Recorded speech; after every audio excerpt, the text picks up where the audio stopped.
दिखावे ले काटा। हाय दादा परेशान बानी।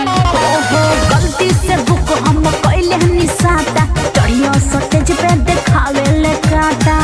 मार झगड़ा करा ताटे तनिका से बाते में, मार झगड़ा करा ताटे तनिका से बाते में। सुनो ओ आइलू डूबे जी के बराते में ता काहे डरालू नाचे में। आइलू डूबे जी के बराते में ता काहे डरालू नाचे में। त का करबा लोग खा जेबा काल बानी तो।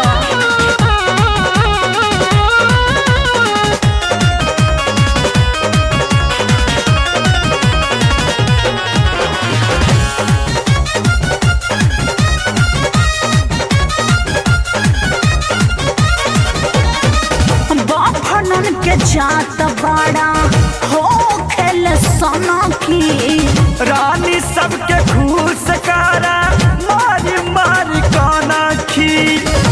अरे बुझलू तो का करी हे बाभनन के जात बड़ा हो खेल सना की। रानी सबके घूस कारा मारी मारी काना खी। करे रंगदारी गमछा बांधी के माथे पे, करे रंगदारी गमछा बांधी के माथे पे। ओ आइलू डूबे जी के बराते में ता काहे डरालू नाचे में। आइलू डूबे जी के बराते में ता काहे डरालू नाचे में।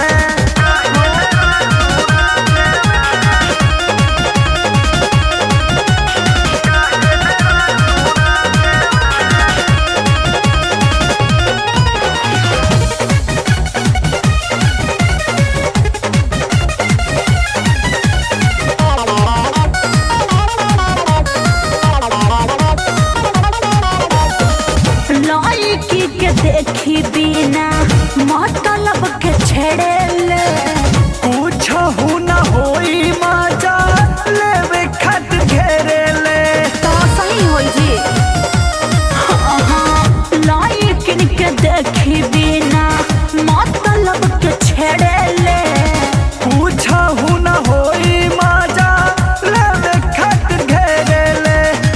चंदन कन्हैया पैसा देवे ले हाथे में, चंदन कन्हैया पैसा देवे ले हाथे में। ओ आइलू डूबे जी के बराते में ता काहे डरालू नाचे में। आइलू डूबे जी के बराते में ता काहे डरालू नाचे में। उ तो हमारे से मिस्टेक हो गल कि तोहने के साटा लिख ले हनी।